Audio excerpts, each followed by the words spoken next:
বিসমিল্লাহির রহমানির রহিম।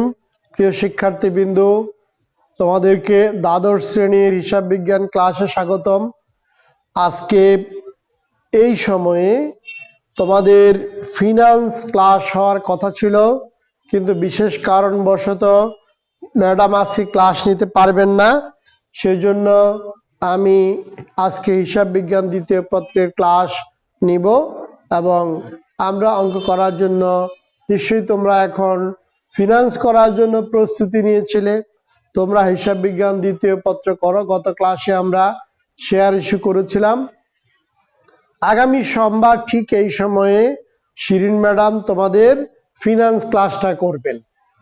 আগামী সোমবার ঠিক এই সময়ে শিরিন ম্যাডাম তোমাদের ফিনান্স ক্লাসটা করবেন। আর যদি ওনার সমস্যা থাকে আমি আবার হিসাব বিজ্ঞান ক্লাস করব। তোমরা দুইভাবে প্রস্তুত থাকবে। প্রিয় শিক্ষার্থীবৃন্দ, যারা তোমরা প্রি টেস্ট পরীক্ষার জন্য প্রিপারেশন নিচ্ছ, তোমরা হয়তো অনেকে জানো, অনেকের কাছে পৌঁছে গেছে, অনেকে জানো না। তোমাদের প্রি টেস্ট পরীক্ষার সময়সূচি বা রুটিনটা পরিবর্তন হয়েছে। তোমরা ফেসবুকে, ইউটিউবে দেখতে পাবে। আমরা অলরেডি ফেসবুক এবং ইউটিউবে দিয়ে দিয়েছি।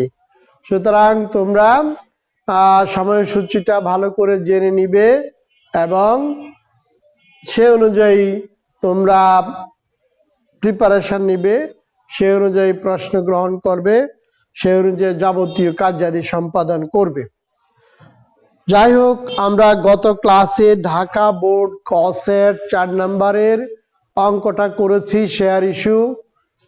শেয়ার ইস্যুর প্রশ্নটা ছিল Lipika and company. Lipika and কোম্পানির আমরা আর্থিক বিবরণীটা বাকি ছিল, আজকে সেটা করব। আর্থিক অবস্থার বিবরণী। তোমরা জানো যে আর্থিক বিবরণী এবং আর্থিক অবস্থার বিবরণী, আমি এখানে একটু ক্লারিফাই করছি। আর্থিক বিবরণী এবং আর্থিক অবস্থার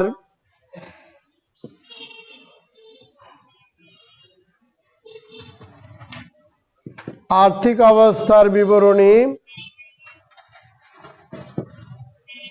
এই দুইটা জিনিসের মধ্যে রাত দিন ডিফারেন্স। আর্থিক বিবরণী এক কথা, আর্থিক অবস্থার বিবরণী আরেক কথা। খেয়াল করো, আমি অঙ্কের মধ্যে ডায়াগ্রামে যে ছক এঁকেছি, এই ছকের উপরে আর্থিক অবস্থার বিবরণী লিখেছি, আর্থিক বিবরণী লিখি নাই।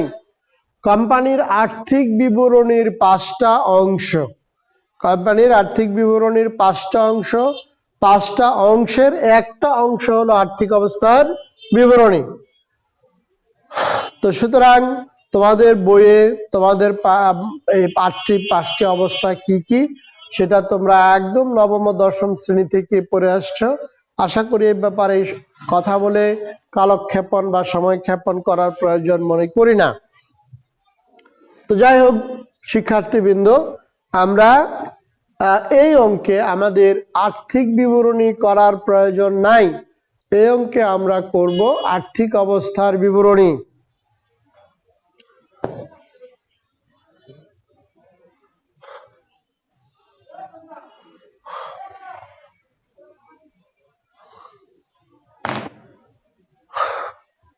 তাহলে আর্থিক বিবরণী আর আর্থিক অবস্থার বিবরণীর মধ্যে কিছুটা পার্থক্য আছে।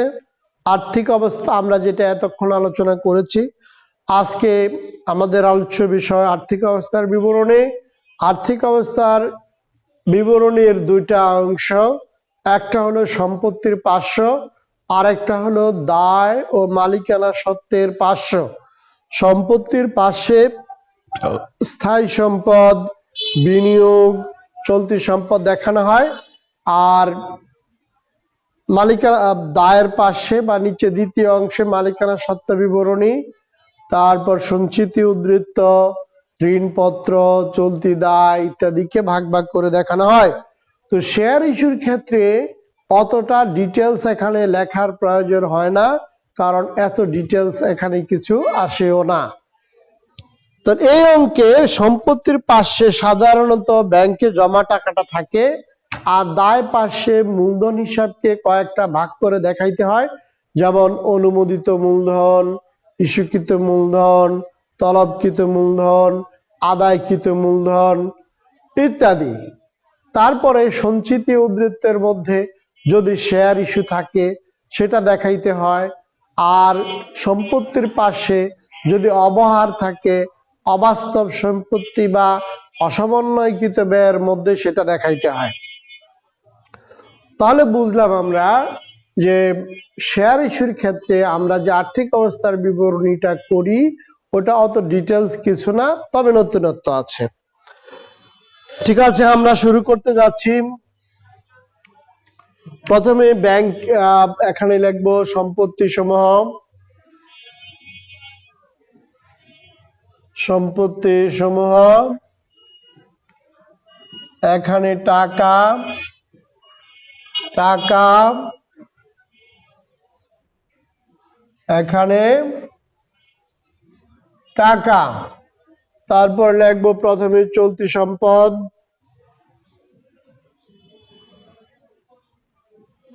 চলতি সম্পদ ব্যাংকে জমা।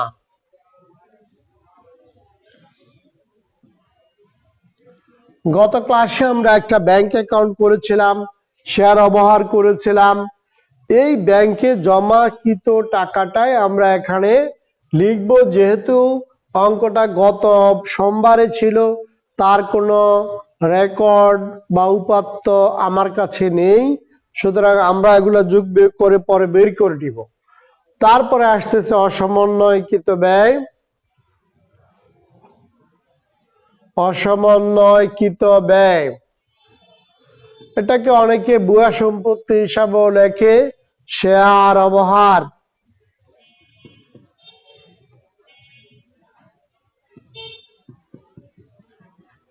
শেয়ার অবহার। এবার আসুন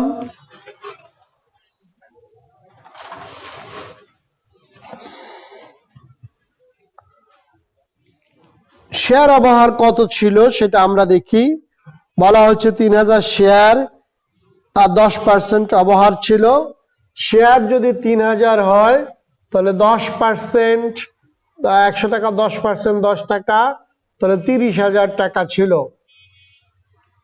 তাহলে শেয়ার অবহারটা আমরা পেয়ে গেলাম 30,000। আর 3000 শেয়ার ব্যাংকে জমাকৃত টাকা আমি যাই পাই না কেন, ব্যাংকে জমাকৃত টাকা হবে আমাদের, যে আমরা 90 টাকা করে 3500 শেয়ার পেয়েছিলাম, অথবা 3000 গুণ, এখানে আমরা একটু ক্লারিফাই করব, 3000 গুণ 90, 2,70,000, এটা যোগ বিয়োগ করলে তাই হবে। তাহলে মোট সম্পদ হবে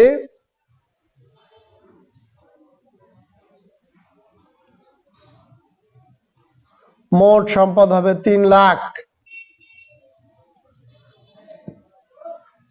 এটা হলো মোট সম্পদ।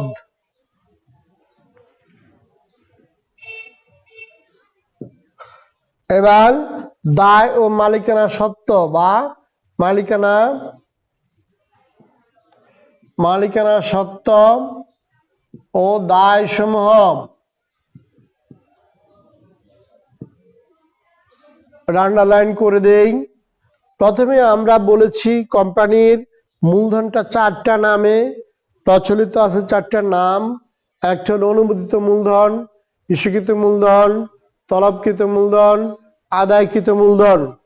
ইস্যুকৃত অনুমোদিত মূলধন কাকে বলে? যে পরিমাণ শেয়ার নিয়ে কোম্পানি নিবন্ধকের নিকট থেকে অনুমোদন লাভ করে সেটাকে অনুমোদিত মূলধন বলে। অনুমোদিত মূলধন কত হবে, কত শেয়ার হবে, প্রতি শেয়ারের মূল্য কত হবে, প্রশ্নে দেয়া থাকবে, তোমরা প্রশ্ন পড়লেই এর অ্যান্সার পেয়ে যাবা।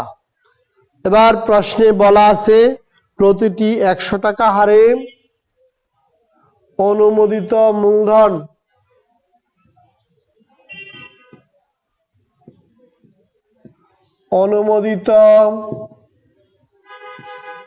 মূলধন।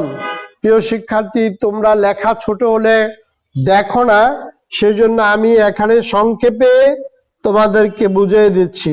100 গুণ 5000 শেয়ার, 5000 শেয়ার, অর্থাৎ আমরা এইভাবে লিখবো প্রতি শেয়ার 100 টাকা হারে 5000 শেয়ার। আমরা এইভাবে কথাটা লিখবো। এখানে একটু ব্রেকেট দিলাম, তাহলে 5 লাখ টাকা, 5 লাখ টাকা, এটাই অনুমোদিত মূলধন। এবার ইস্যুকৃত ও আদায়কৃত মূলধন একসাথে লিখতেছি, যেহেতু এখানে যা ইস্যু করা হয়েছে সেটাই পাওয়া গেছে। অতিরিক্ত আবেদন পেয়েছিলাম, সেটা আমরা ফেরত দিয়েছি, আর অন্য কোনো টাকা পয়সা আমাদের হাতে নেই। তাহলে ইস্যুকৃত মূলধন, ইস্যুকৃত ও আদায়কৃত,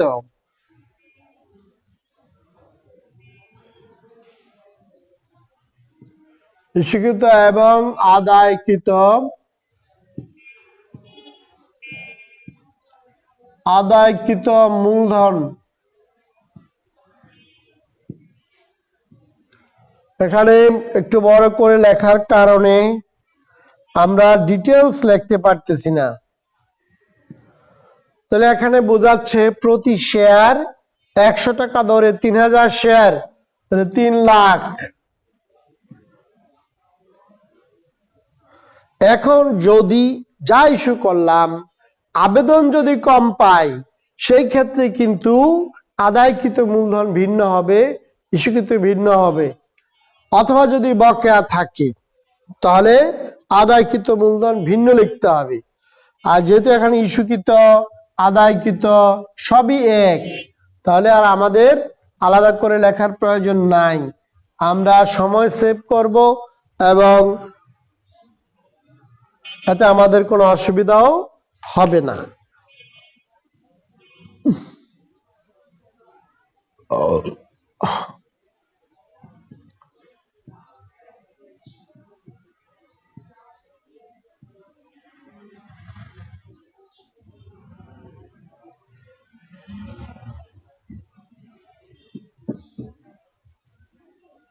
প্রিয় শিক্ষার্থীবৃন্দ, একটা কথা তোমাদের অবশ্যই মনে রাখতে হবে, সেটা হলো অনুমোদিত মূলধন, ইস্যুকৃত মূলধন যদি আলাদা হয় তাহলে অনুমোদিত মূলধন এবং ইস্যুকৃত মূলধন যোগে আসে না।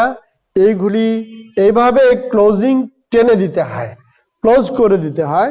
উপস্থাপনায় আসবে, উপস্থাপন করতে হবে, কিন্তু যোগ করতে হবে না। উপস্থাপন করতে হবে কিন্তু যোগ করতে হবে না। তাহলে এই ছিল আমাদের কোম্পানির আর্থিক অবস্থার বিবরণী। তোমরা দেখতেই পাচ্ছ বোর্ডে যে আমরা অঙ্কটা খুব বড় করি নাই, আর এই অঙ্কগুলি সহজ ভাষায় তোমরা এগুলি প্র্যাকটিস করবা। আমরা আজকে আরেকটা অঙ্কে চলে যাই। এই অঙ্কটা অবহারের অঙ্ক ছিল, আমরা একটা অধিহারের অঙ্ক করি বা অন্য কোনো অঙ্ক দেখি কি আছে।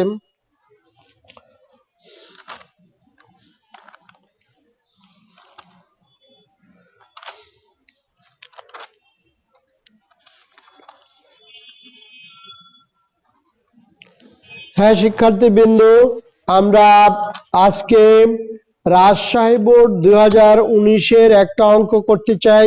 এটাতে অধিহার আছে, আবার কমিশনও আছে। আমরা এটা করব এখন। Rajshahi board 2019 question number 6।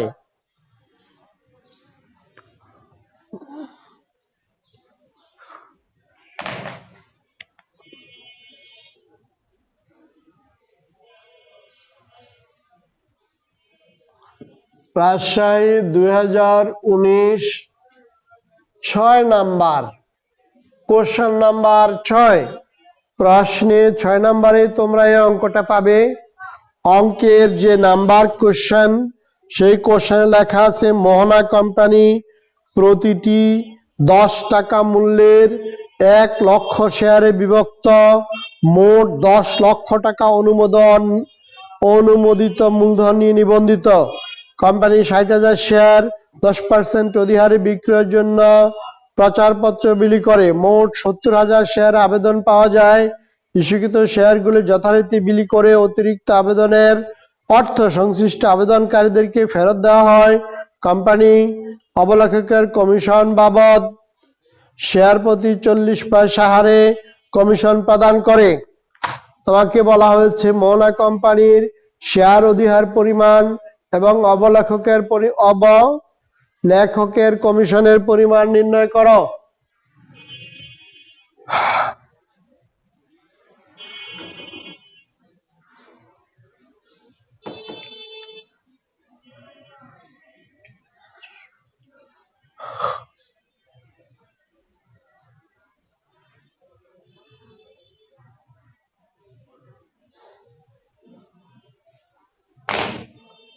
তাহলে ক সলিউশন করতেছি আমরা। কতে প্রথমে লিখব শেয়ার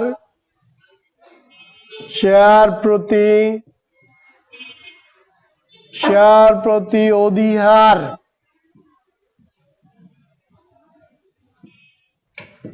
শেয়ার প্রতি অধিহার হবে একটা শেয়ারের দাম প্রশ্নে বলা আছে 10 টাকা, 10 গুণ 10% সমান 1 টাকা। তাহলে অতএব মোট অধিহার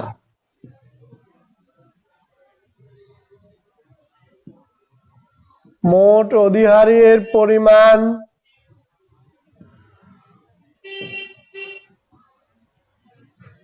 60,000 গুণ 1 সমান 60,000 টাকা।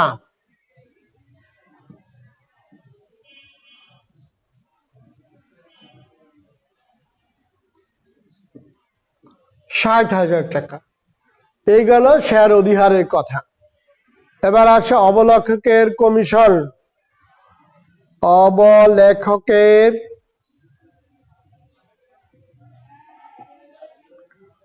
অবলেখকের কমিশন।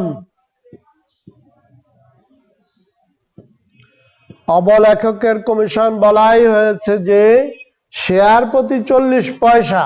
তাহলে শেয়ার ইস্যু করা হয়েছে 60,000 গুণ 0.40%। দশমিক আর পার্সেন্ট দেওয়ার দরকার নাই, এটা 0.40 টাকা। ব্র্যাকেট দিলাম 424,000 টাকা। তাহলে আমরা 2 নাম্বারের আনসারটা পেয়ে গেলাম। 2 আমাদের 2 এর ব্যবস্থা হয়ে গেল। তারপরে প্রশ্নে বলা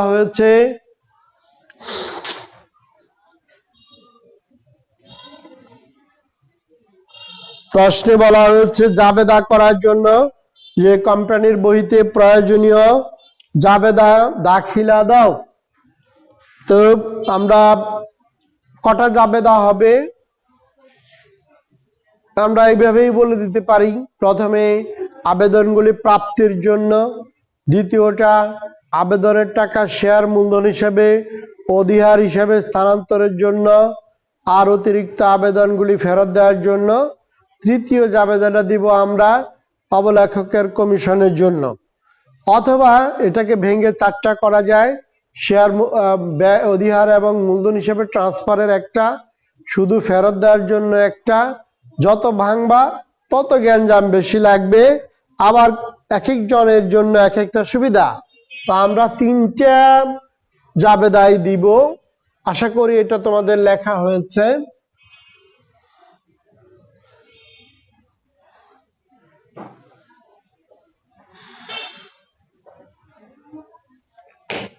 তাহলে কোম্পানির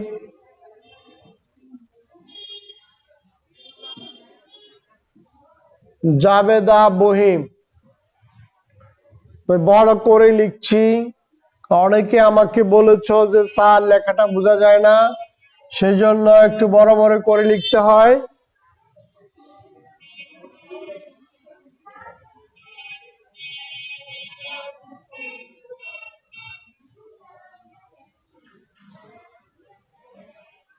এক নাম্বার জাবেদা হবে ব্যাংক হিসাব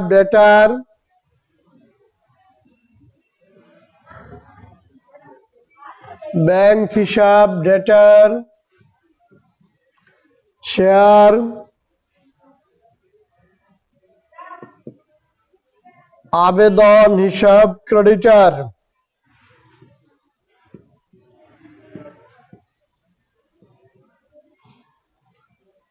প্রশ্নে বলা আছে 70,000 শেয়ারে আবেদন পাওয়া গেছে, তাহলে আমাদের নিয়ম অনুযায়ী যা আবেদন পাওয়া গেছে সেটা দিয়ে আমরা টাকা হিসাব করব। 70,000 ইন্টু 11। প্রশ্ন হলো, অনেকেই প্রশ্ন করতে পারো যে 11 কোথা থেকে আসলো। শেয়ারের মূল্য হলো 10 টাকা, অধিহার হলো 1 টাকা, মোট হলো 11 টাকা। অধিহারের সময় টাকাটা বাড়ে আর অবহারের সময় টাকাটা কমে। অবহারের টাকাটা পাওয়া যায় না, অধিহারের টাকাটা পাওয়া যায়। সুতরাং অধিহারের টাকা যোগ করে গুণ দিতে হবে। তাহলে টাকা আসতেছে 7,70,000।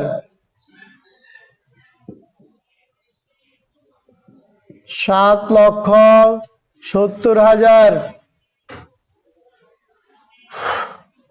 প্রথম জাবেদা আমরা শেষ করলাম। এবার 2 নাম্বার শেয়ার আবেদন ডেটার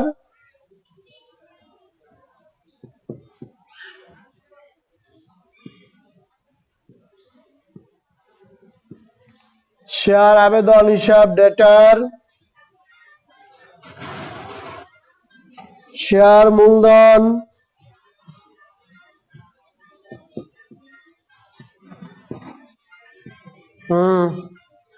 শেয়ার মূলধন হিসাব ক্রেডিটার, শেয়ার অধিহার হিসাব ক্রেডিটার,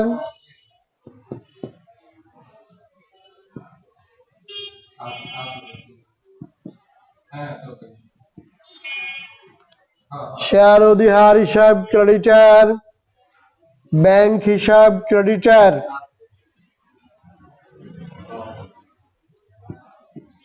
ব্যাংক হিসাব ক্রেডিটার।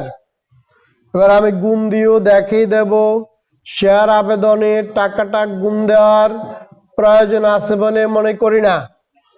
এবার শেয়ার মূলধন, যতই আবেদন পাই না কেন শেয়ার মূলধনে যাবে আমরা যা ইস্যু করেছি সেই পরিমাণ টাকা। তাহলে আমরা ইস্যু করেছি 60,000 শেয়ার, শেয়ার মূলধনে 60,000ই হবে। 60,000 গুণ 100, তাহলে এখানে ক্রেডিট দিতে হবে 6 লক্ষ টাকা। এবার শেয়ার অধিহার, তাও 60,000 গুণ 1,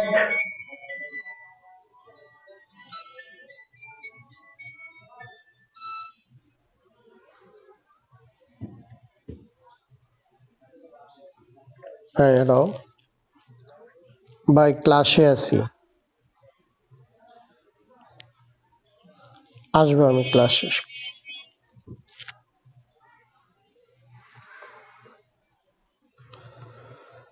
হ্যাঁ,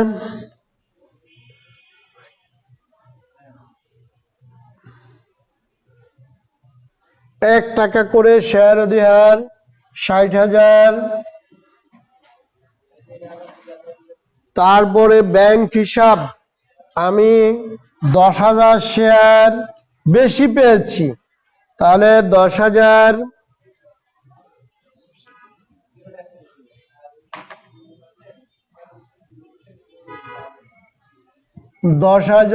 গুণ 11। মনে রাখতে হবে অধিহার, যদি অধিহারে আমি শেয়ার ইস্যু করি তখন যত করে পাই ফেরত দেওয়ার সময়ও তত করে দেব। অবহারের সময় কম টাকা পাই, তাহলে ফেরত দেওয়ার সময় কম টাকা দিয়েই আমি ফেরত দেব। যা যত টাকা হারে রিসিভ তত টাকা হারে অতিরিক্ত টাকা ফেরত, এই কথাটা খেয়াল রাখতে হবে। 1,10,000 1,10,000 তাহলে শেয়ার ইস্যুর দুইটা জাবেদা শেষ হলো।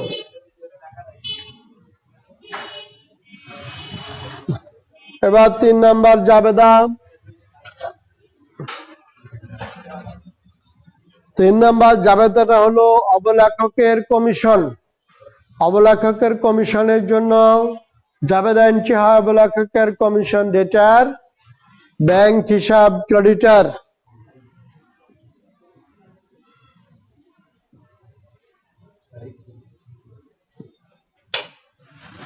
অবলেখকের কমিশন ডেটার, ব্যাংক হিসাব ক্রেডিটার।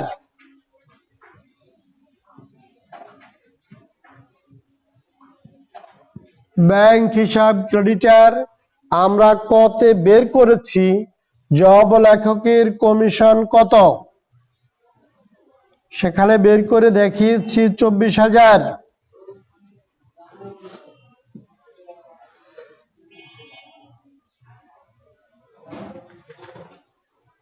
আমরা জাবেদা শেষ করলাম।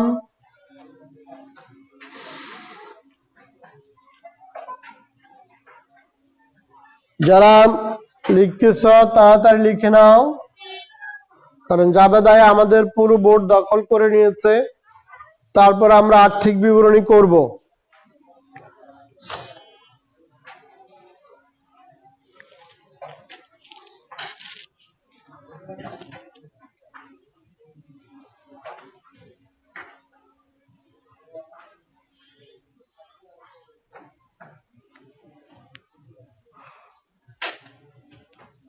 আশা করি তোমাদের লেখা হয়েছে।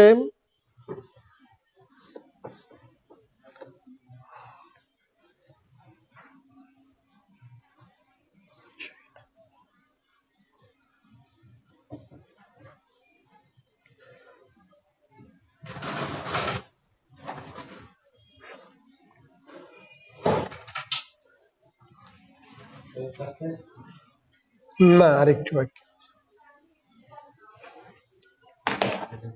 এবার গ নাম্বার করব। গ, আর্থিক অবস্থার বিবরণী।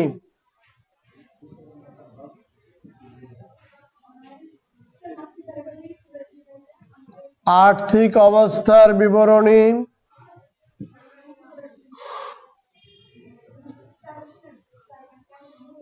আর্থিক অবস্থার বিবরণীতে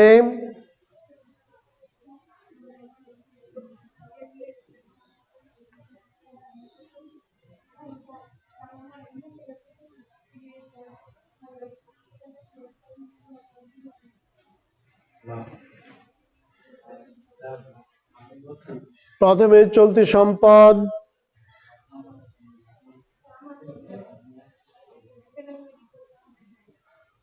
চলতি সম্পদ ব্যাংকে জমা,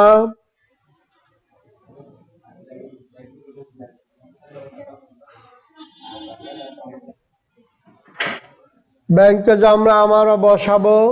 যেহেতু ব্যাংক হিসাব করি নাই সেহেতু আমরা পরে বসাই নিচ্ছি। এবার অবাস্তব সম্পত্তি।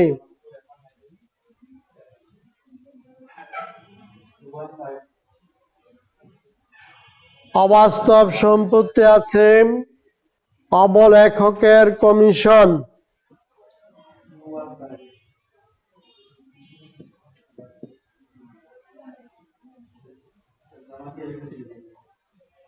অবলেখকের কমিশন আছে 7,24,000। মোটামুটি ব্যাংকে জমা আমরা পরে লিখতেছি, যেহেতু ব্যাংক অ্যাকাউন্ট আমরা করি নাই, করে ফেলা উচিত ছিল। তাহলে মোট সম্পদ।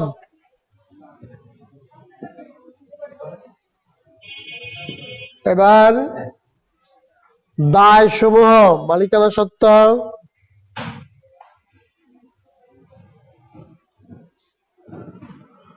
ও দায় সমূহ।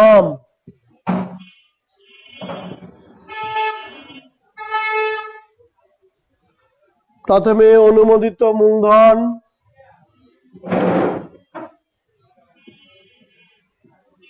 অনুমোদিত মূলধন,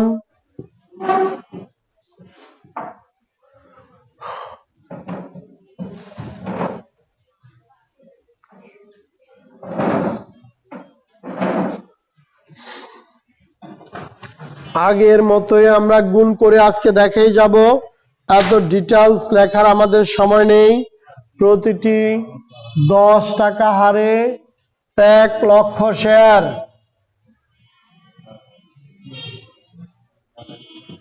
তাহলে 10 লক্ষ টাকা।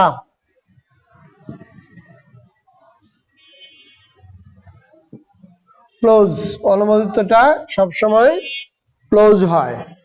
ইস্যুকৃত ও আদায়কৃত মূলধন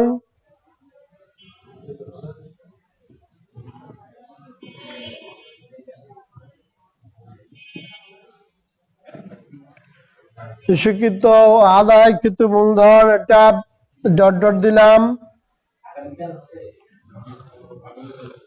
প্রতি শেয়ার 10 টাকা হারে 60,000 শেয়ার, 6 লক্ষ টাকা। তারপর আছে সঞ্চিতি ও উদ্ধৃত্ত।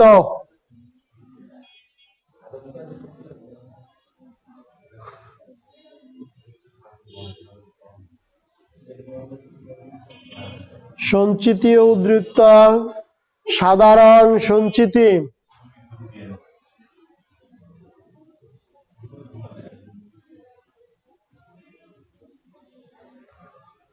সঞ্চিতি ও উদ্ধৃত্তের মধ্যে লিখবো শেয়ার অধিহার।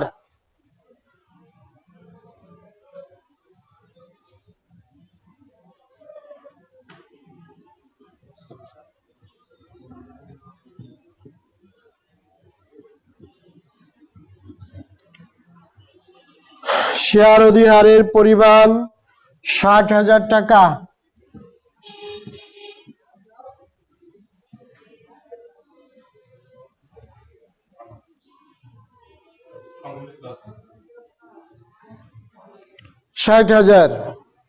তাহলে দায় হবে 6,60,000।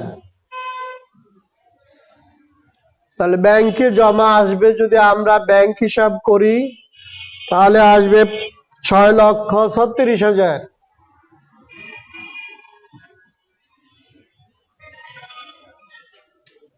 এটা যোগ বিয়োগ করলে এটাই আসার কথা।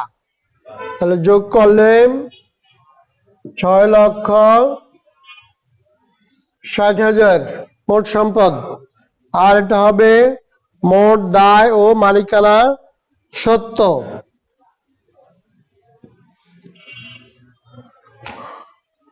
হ্যাঁ শিক্ষার্থীবৃন্দু, এই ছিল আমাদের অঙ্কটা।